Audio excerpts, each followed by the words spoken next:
Welcome to our channel. Today we how to backup Metabase databases and questions backups, beginner guide step by step clearly. To begin backing up your Metabase databases, ensure you have administrative access to your Metabase instance.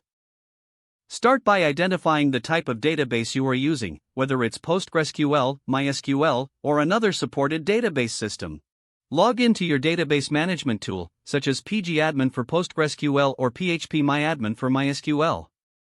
If you're using PostgreSQL, open your terminal or command prompt.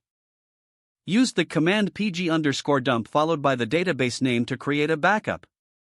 For example, the full command will look like pg_dump your database name backup_file.sql.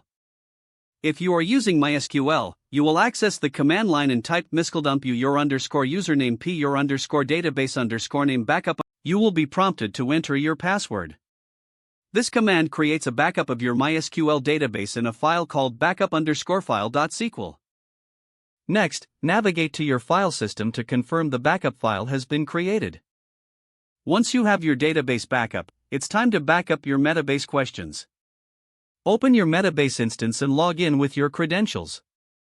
Go to the admin settings by clicking on the gear icon in the upper right corner.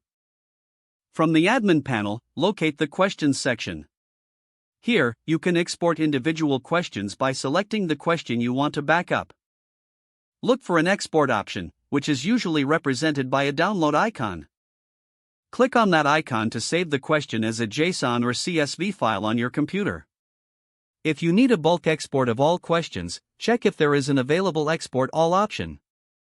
Download and save this file in a secure location. Now that you have your database and question backups, make regular backups part of your maintenance routine. Schedule backups according to how frequently your data changes. Lastly, ensure these backups are stored securely, whether locally or on a cloud service. If the page does not load, refresh the browser or try again in a private or incognito window. Make sure you are using the correct email address, then retype it carefully to avoid small typos.